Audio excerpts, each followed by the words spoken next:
I request our guests, Dr. EZHILAN Naganathan, MLA, Member of Planning Commission, Tamil Nadu, Mr. Mandava Bala Pavani, Founder of MSF, and Mr. Daniel Prashant, Managing Trustee MSF, and Dr. Naveen Chaudhary Tumala, Member of Public-Private Partnership, Tamil Nadu, to please come up and take their seat on the dais.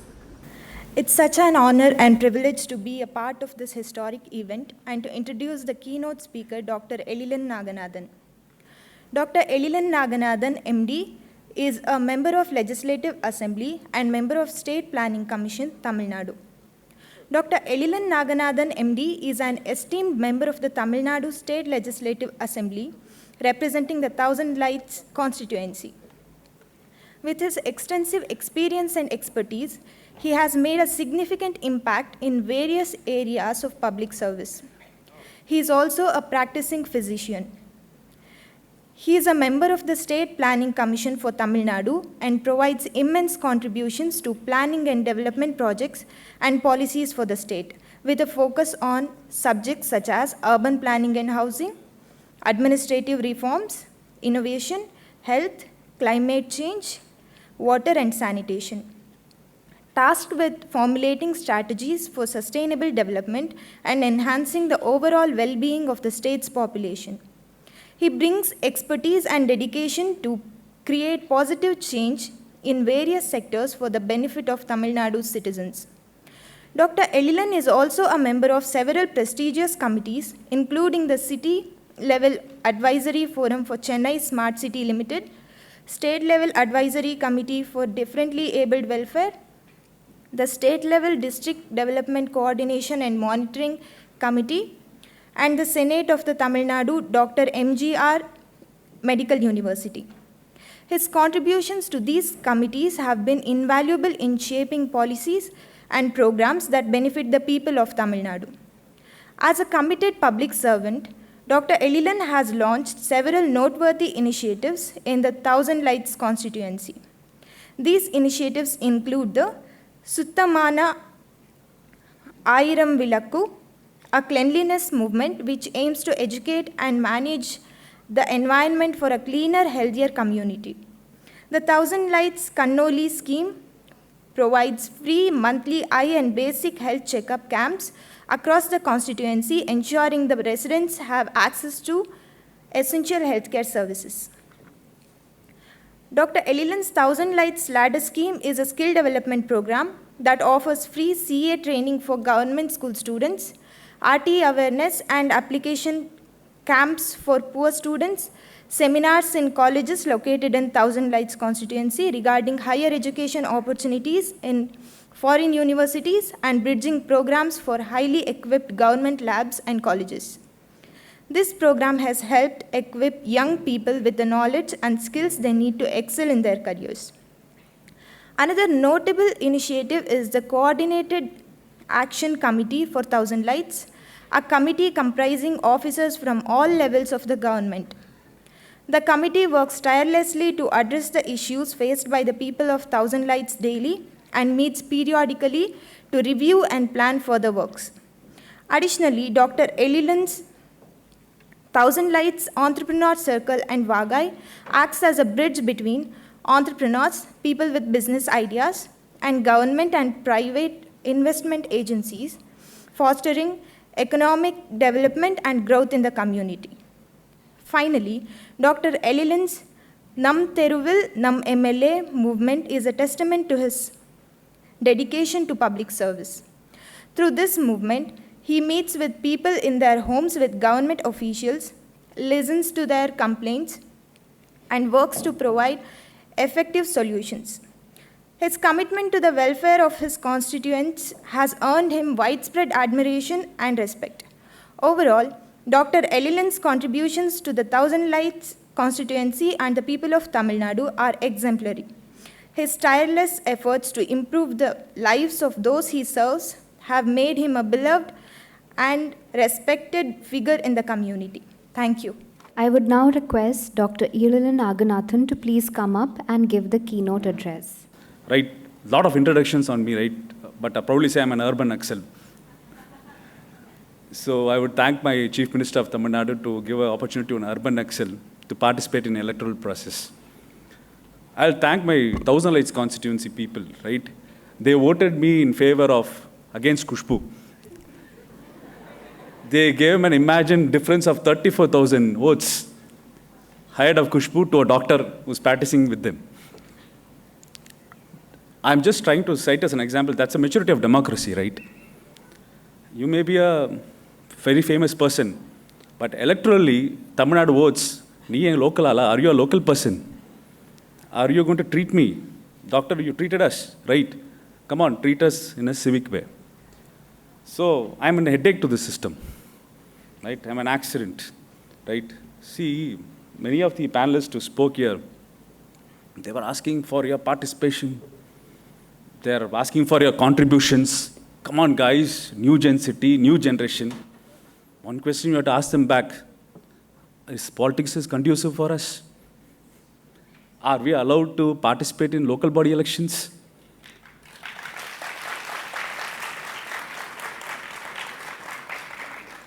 Are we having the financials to participate in an election? You're hearing from the devil's mouth. Because I suffer the same pain. See, we have a chief minister with Dravidian ethos. I belong to a Dravidian ethos family, doctor, social activist, right? But letting him into stand in electoral process, I was like clueless. My entire life, I will not handle so much financials. It would be a life-saving for my entire profession. One day affair for an electoral process. The process to undergo the nuisance of it. It's a pathway smooth. A democracy is smooth. So first we'll pay way for democratic participation. Then we'll talk about the next step, right? So with that point said, my friends, what's the relevance of any conference as such?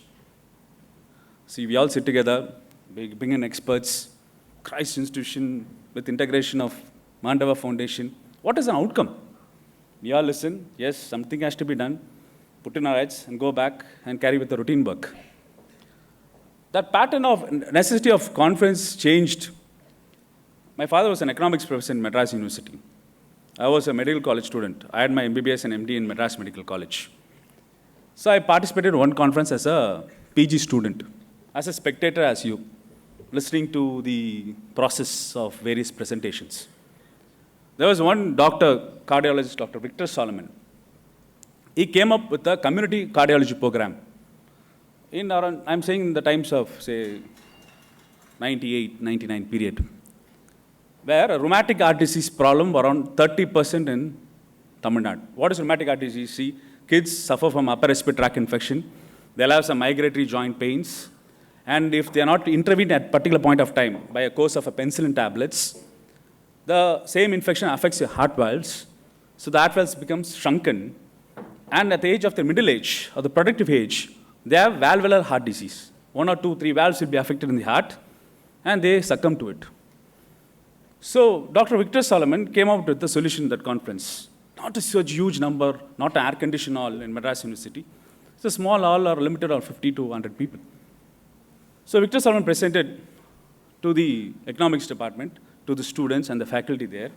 See, if a school teacher detects a particular kid with a fever, with joint pains, let the school teacher give him a course of penicillin tablets. Or if the school teacher is not entitled to give penicillin tablets, let them give an yellow card. So with that yellow card, let the school children go to the nearby primary health center. Or the school health program where doctors come into the government schools to see the yellow card students and prescribe penicillin tablets. So simple, when you intervene, so the incidence of rheumatic heart disease will come down. This was a policy-making note he gave at that conference. The economics professor of Madras University, my dad, was actually a walking friend with our late Chief Minister of Tamil Nadu, Kalaignar. So he told this proposal to Kalaignar in his walking routine. The CM, a former CM, Kalaignar Karunanidhi, saw this as a policy. He called upon the health minister. He called up the school health minister.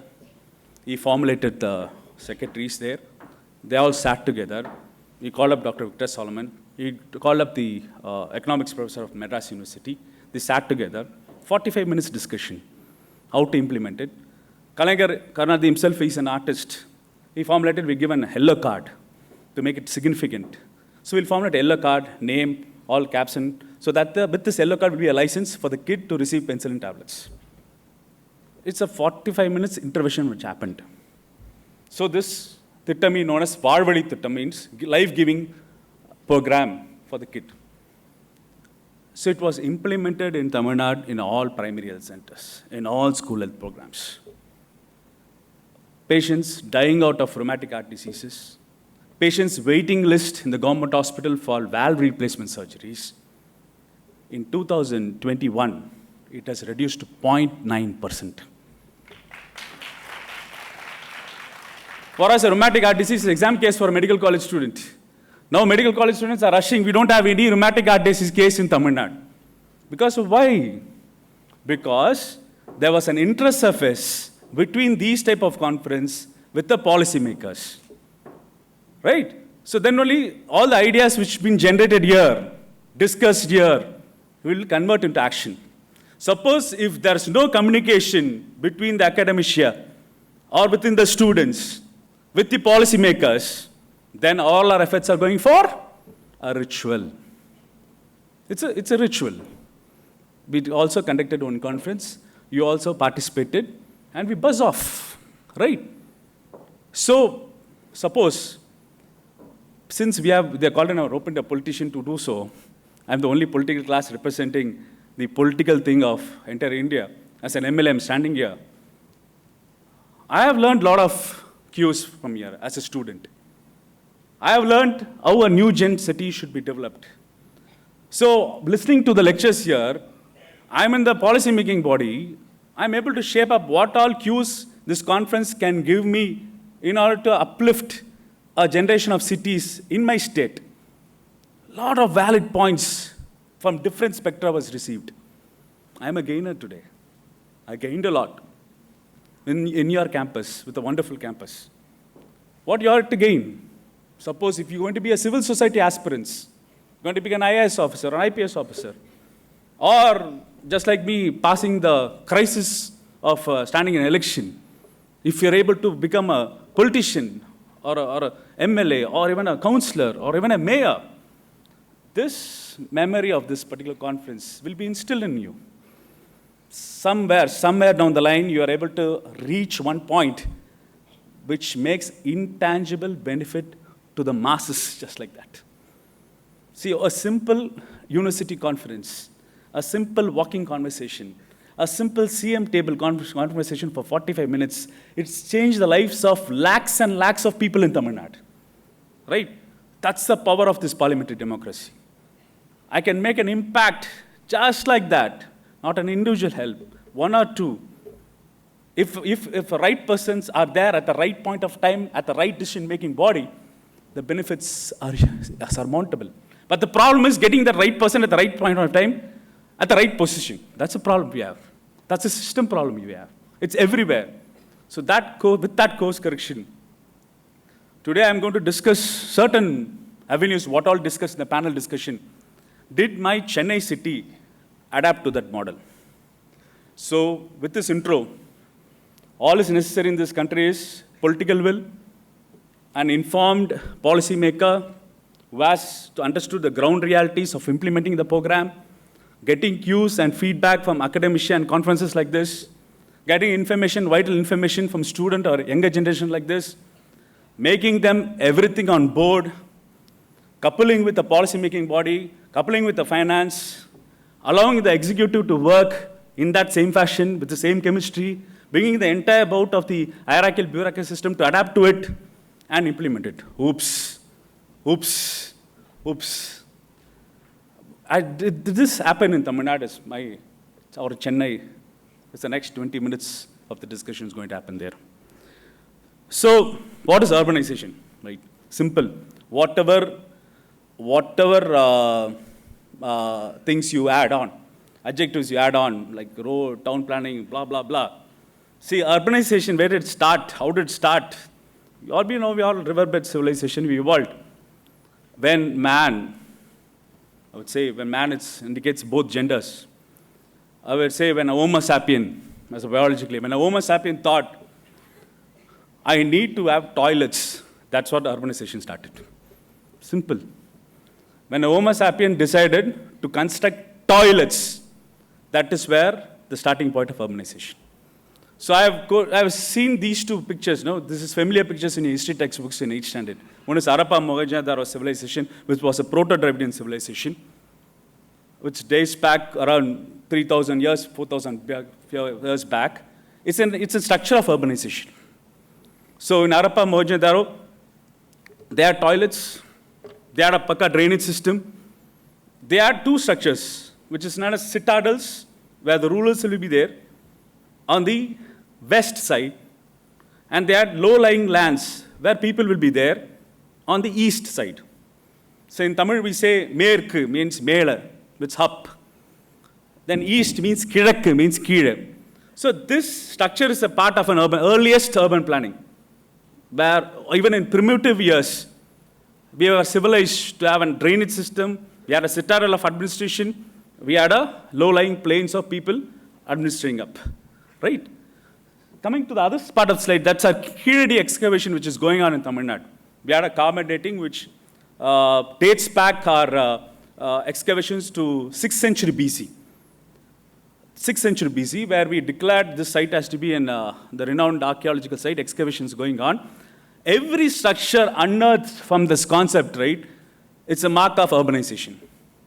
There was a local administration, coins being made, kids were like playing with chess-like instruments, drainage system, administrative capital, everything was there. In 6th century BC, we had a component of urbanization, the mechanism of urbanization, some rules, regulations to be followed. So that is there in everyone's memory. Some of the panel speakers talk about we are being influenced by the West for urbanization ideas. Actually, West learned from the East, right? That's the thing. West learned from the East, and they packaged us so it's acceptable to us, right? Because of the influence, various influences. So it's like a U-turn now. Now in Chennai or in Tamil Nadu, so yeah, West influences are there, but we have our own tendencies to adapt, right? Now came in between the medieval period, like Dark Ages, priestly class dominated. Then we have rural population, villages were developed, villages structures, colonies, untouchables were separated, riverside was separate burial ground, all type of discrimination layered on, moved away our memory from this. So both Harappa Mohenjo-daro and Kiridi excavation was an egalitarian population. But somewhere down the line, when the egalitarian population gets disturbed into a graded hierarchy system, the demarcation in a village concept took place. We had a agricultural village, then we had a colony. All untouchables will be there, separated, demarcated. So that system was very prevalent in the entire part. So whoever revolted against the system were called rebels, naturally.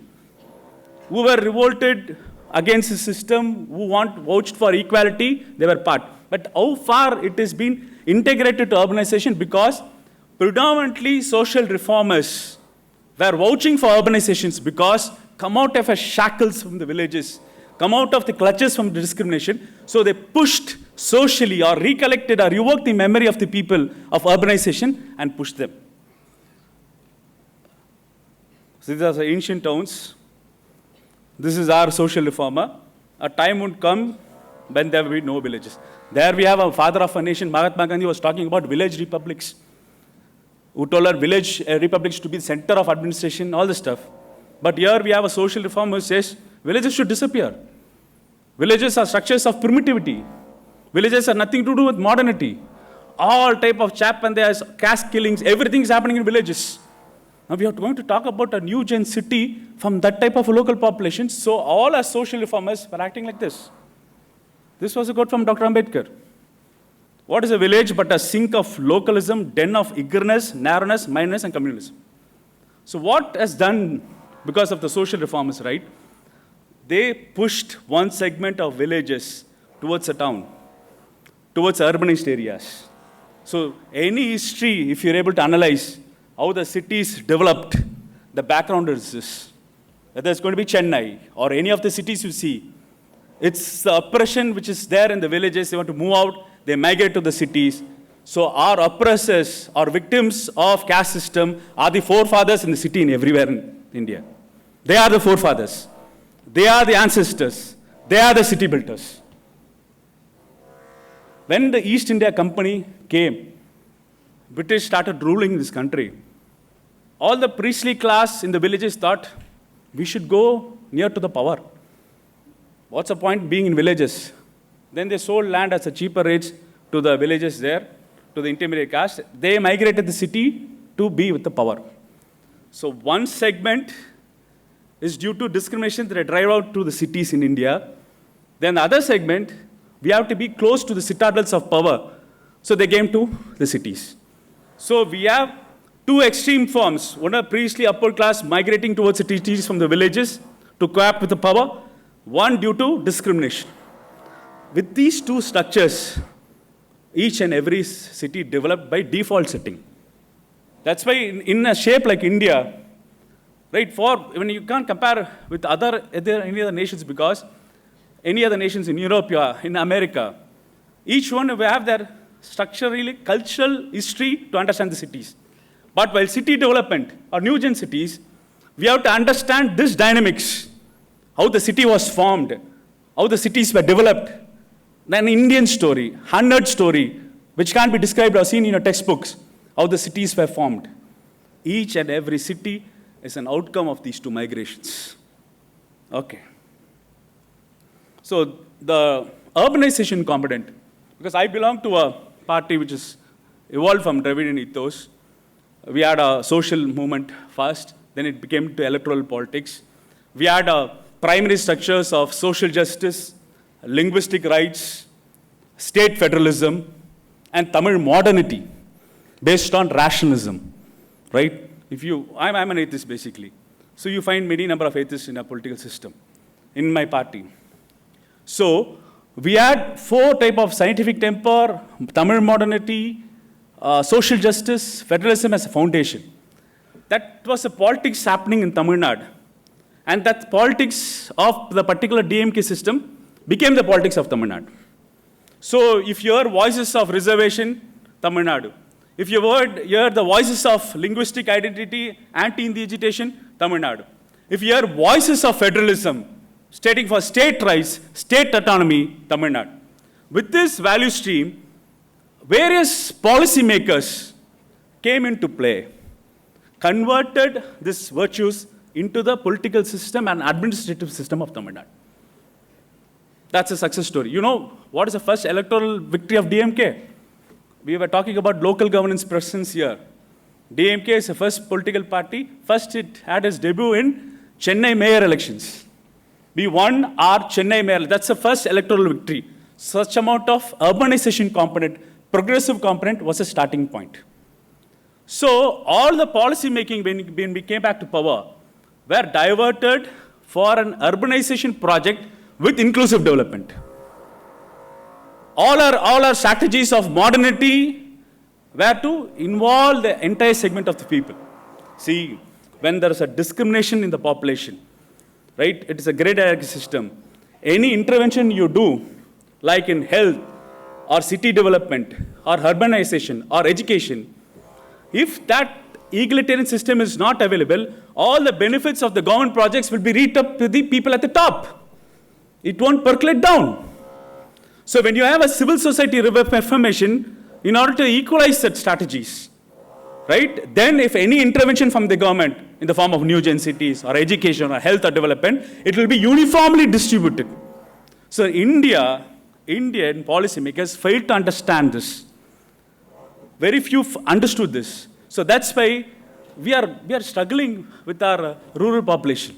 We are struggling about our doctor population ratio. We are struggling about our electrification of villages because all the budget went into, all the policy went into, without this egalitarian concept, were reaped up only the upper layer, not the downward layer. So we were conscious about it. So any type of development projects should be viewed from down under. rather than viewing from up. So these are the various urbanization, uniform urbanization. So here, one of our panel speakers were talking about only Bengaluru developed, or Maharashtra only Mumbai developed. But in Tamil Nadu, we were able to see the local villages, the township areas, and certain upgraded towns escalated to become urbanized. It's not only Chennai, it's Tamil Nadu, right? If you're able to travel to any of the cities now, you'll have access to healthcare, education institutions, to resources for internet connection, electrification, everything. But it didn't happen in one day or two, right? It needs a lot of political will in this parliamentary democracy to convert that into reality. So these are the various parts of Tamil Nadu. I would say the mapping of urbanization. The red says indication of urbanization. You see the Thoothukudi port. We have an excellent Thoothukudi port down south of Tamil Nadu. You see central part of Madurai and towns surrounding it. This is an agricultural agrarian Kaveri Delta where you see the urbanization component taking place. See how it's increased surmountably.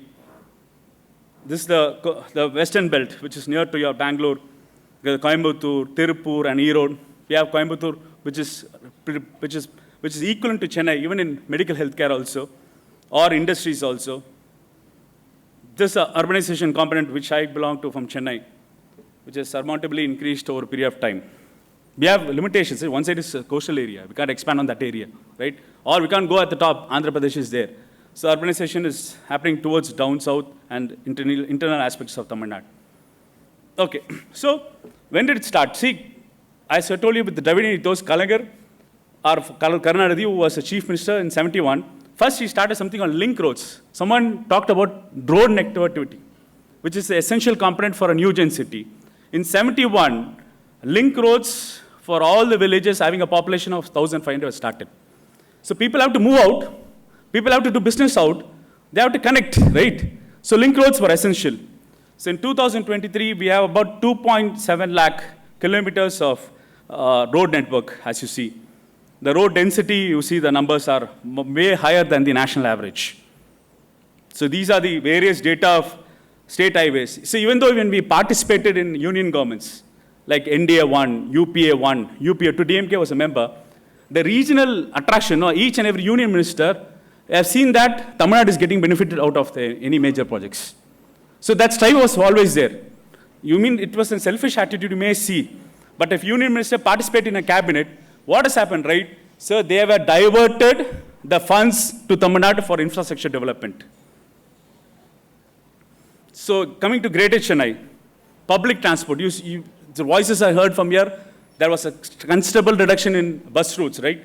So these are government-run public transport system. We have 471 bus routes, around 387 kilometers.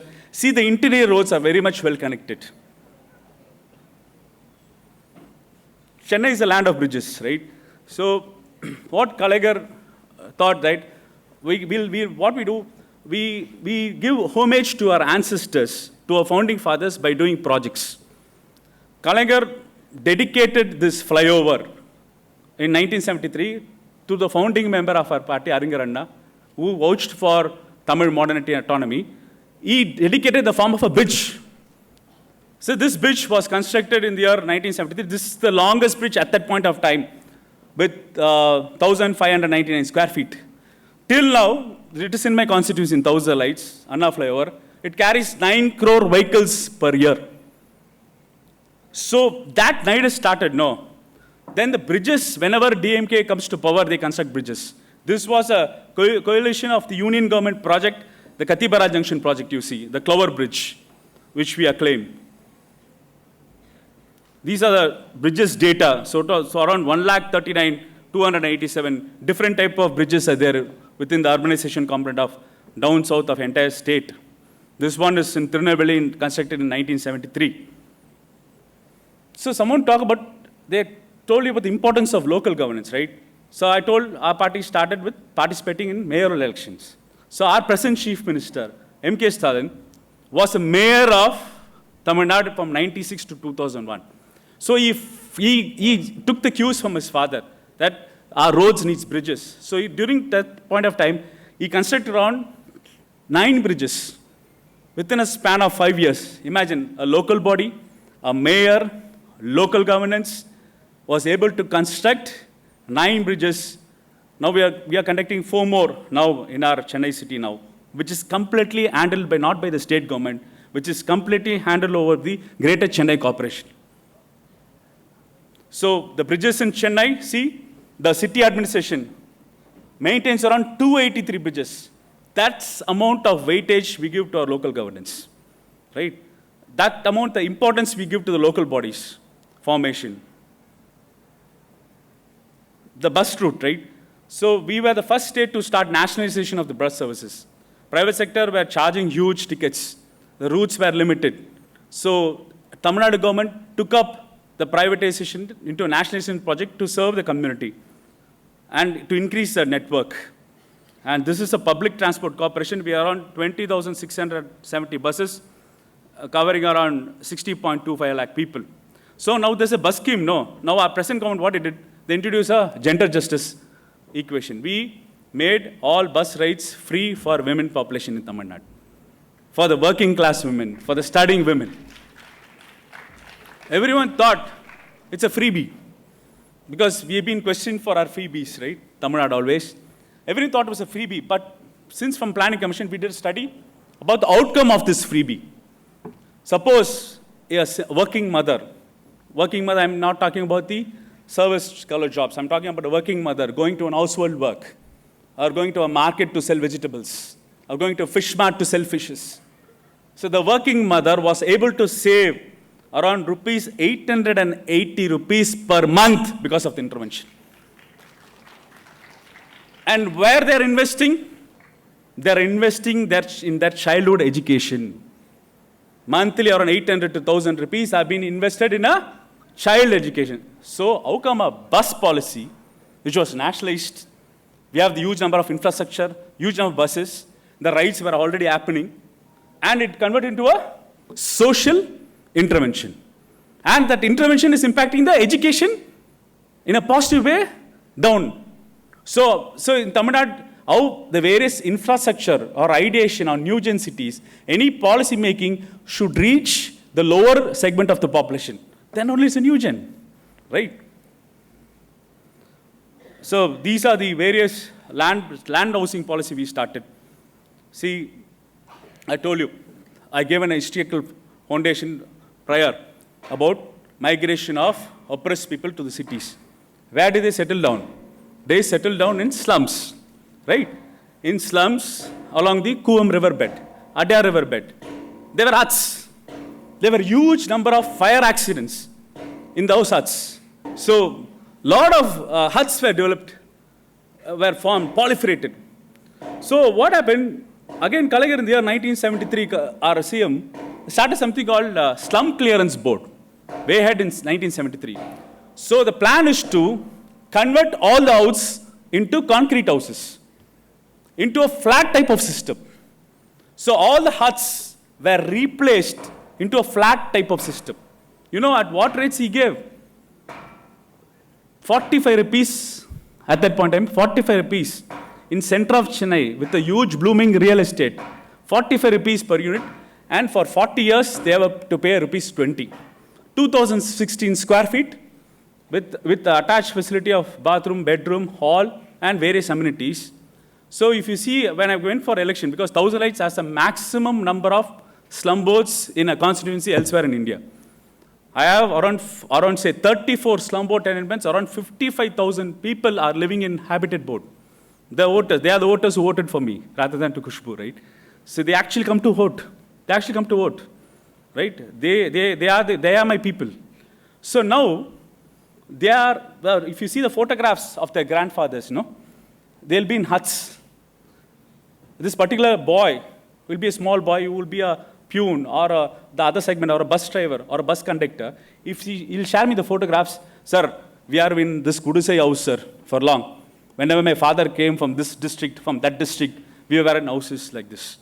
So what we did, Kalaignar decided, or our government decided, do away with all this Dairavis type. Give them an affordable, self-respect housing. So we created an housing policy for the people who came from the villages, from the shackles of oppression, we provided them with dignity, slumbound tenements. We had a policy for that. The policy was followed up and implemented. Now in 2023, I would proudly say that all the houses were constructed in 73. Now it's 50 years. All buildings are falling down. I had a close interaction to our chief minister that we have to construct new houses for my people. Previous regiments had a policy to move the people from the center of the city to the periphery. See, for 3 generations, they are there. Their school is there. Their hospital is there. Livelihood is there. Shifting these people out to the peripheries, it's a killer policy, right? They are the working class of my NEWGEN city. They are the housekeeping of my NEWGEN city. They are the nurses of my hospitals, right? They are the safety security guards of the huge buildings which have been constructed. So my potential is to give them a sustainable urban livelihood environment to that spot. So we are planning a huge intervention of constructing newer houses. You know what's the cost? If a flat in 1,000 lights constitutes a private flat is equal to 65 lakh rupees, around 400 square feet. You know what's the cost we are giving to the people? 1.5 lakh. Just 1.5 lakh of 300 square feet of new building are to be distributed to the people. Construction is going on. Because I told my people, I can't come up in stairs to ask for votes. I have to come in lift to ask for votes for the next time. So that's my challenge. So that's challenge I have to overcome the bureaucratic overtones. I have to overcome the sophisticated city planners who want to keep the city clean by moving away the people to the periphery. Who want to construct big citadel structures in the name of NEWGEN or new generation or modern city. No. The modernization is here. Because his father was a day cage laborer. His father was a peon. Now they have become graduates, the other generation. They have become first-time graduates because of the reservation policy of the social justice movement of Tamil Nadu. So the livelihood has to be increased. So there, the inclusive development takes place. So we provided educational institutions. From 1957, see the minuscule number of education institutions in Tamil Nadu in 1957. But now, we have huge number of government-run institutions. Around 59 universities are government-run. Arts and science colleges are 1,555 in various sectors, you see. It's a composite. We have the highest gross enrollment ratio, right? So we have our students to be educated, socially, economic, poor background, scholarship programs. Now we have a scheme called 7.5 reservation. Any kid studying in a government school, who will study in a government school, man? People with the lower socioeconomic strata.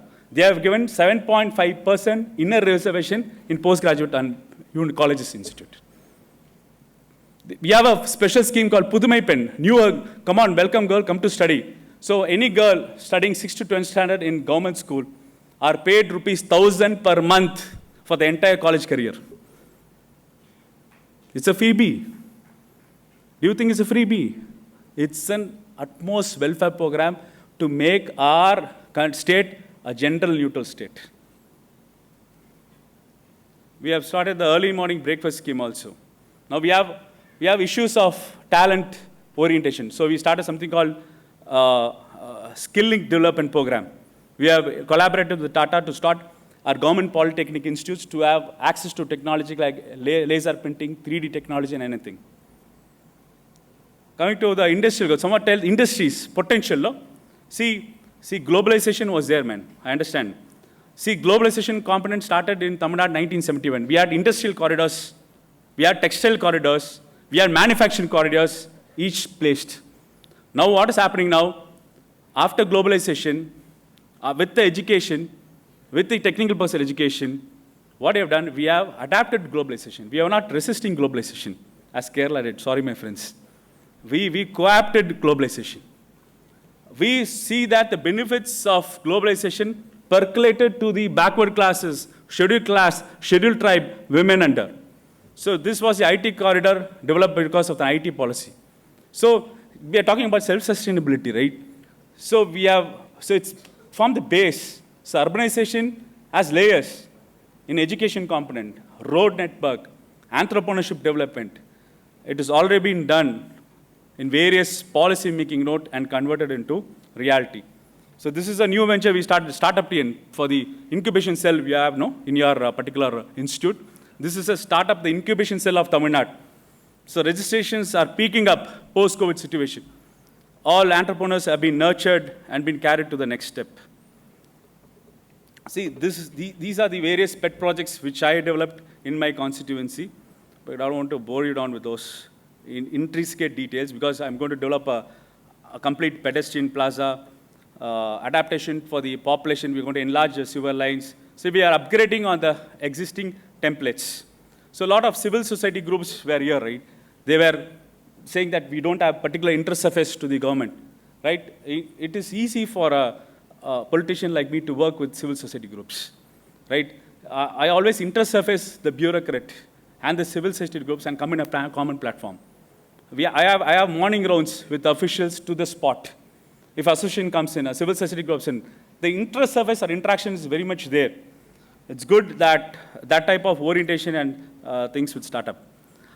Yes, we are with challenges. It's not all glossy, good picture, right? See, the urbanization is happening in a default manner, as huge as Bangalore said. Even we have a similar population of 1.6 crores.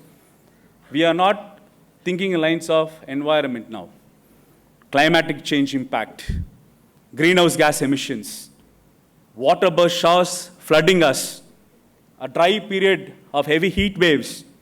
So no policy intervention have to be converted to reality to take into account the climatic change which is happening.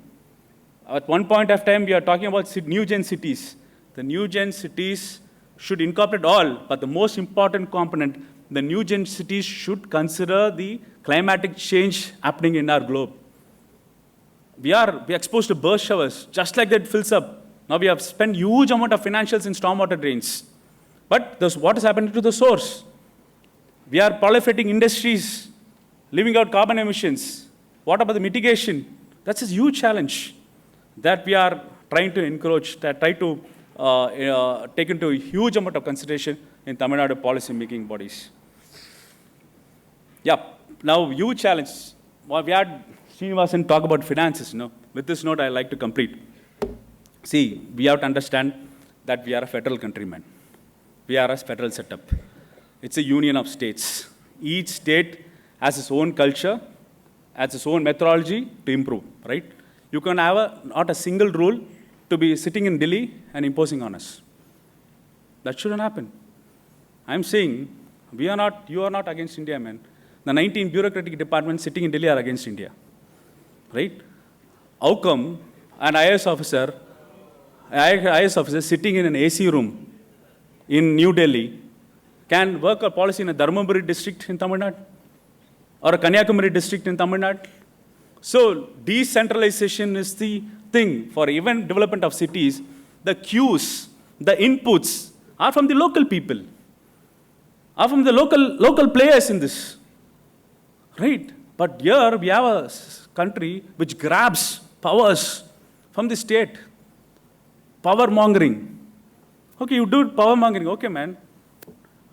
Srinivas was talking about the Financial Commission. Does that Financial Commission is doing justice? It's based on 1971 population, man. If it comes to 2011 population, if they're going to change, we won't get anything, man. Only 4 states will suck everything. Then how to develop an economic productivity? Here, Karnataka, Tamil Nadu, we have become productive states on our own. It's from our own, right? We are contributing to the system of this country's development. All our income taxes. We have converted all our informal people into formal sector, educated agriculture laborers into a tax-paying citizen. But where does the entire income tax goes? To the center. Where does the entire GST goes? A part comes to us. The way the state leaving tax property is gone. Now they have a formula, man. That formula was, Srinivas was describing. The formula gives more weightage to population, man. We adopted a national population policy. Our representation rate is gone now. Because we are sincere policy for the country, we adopted a very good population control policy. But it is a punishment for me now. When the weightage of the financial allocation, the predominant weightage goes for the highly populated state. They're giving 65% weightages. What other weightages? Forest cover. Then they also give weightages for underdevelopment. How long? 75 years independence, man. How long? How long? How long I have to bear the weight? Right? I have to bear the weight of the contribution. Because now I'm planning for a city in a local governance, and tailored down to finances. I have to allocate fund. For climatic mitigation, I have to allocate fund. All the state funds are crunched. It's a state government which is near to the people. It's a local governments are near to the people. All your welfare schemes, questions asked, it's from the local people. All the civil society activists are asking, oh, come on, cash hold of the call of the local councillor, cash hold of the MLA. Boss, come on. We are financially crunched. The state is financially crunched. Our physical deficit ratio is in the huge gap. Why? Because the proper distribution of financial allocation is not based on any scientific principles in this country. That's the reason. We are moving away from a federal structure to the unitary structure, man.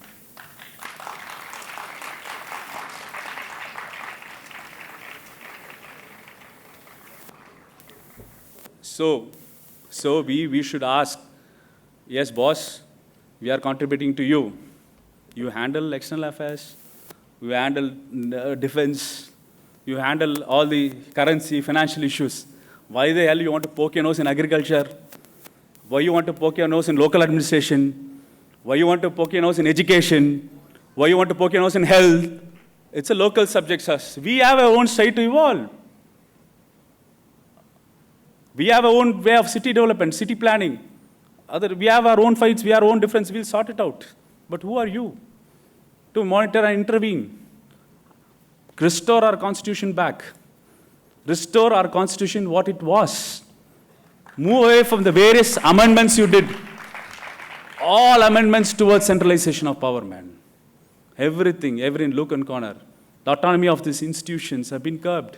For research, you have to go to Delhi now. You have to get approval from Delhi. Some dumb fellow will sit there and ask you to do a prehistoric study. Huh? Yeah. What about modernity, man? What about the youth? What about the progressiveness? What we have vouched for? What about the scientific temper our founding fathers did?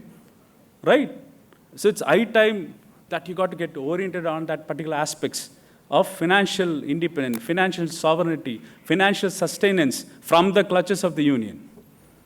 So then we'll have our own surplus budget to deal with first-gen city, new-gen city, and whatever may be, with our taste, with our style, with our cultural embedded to a successful federal nation. Thank you.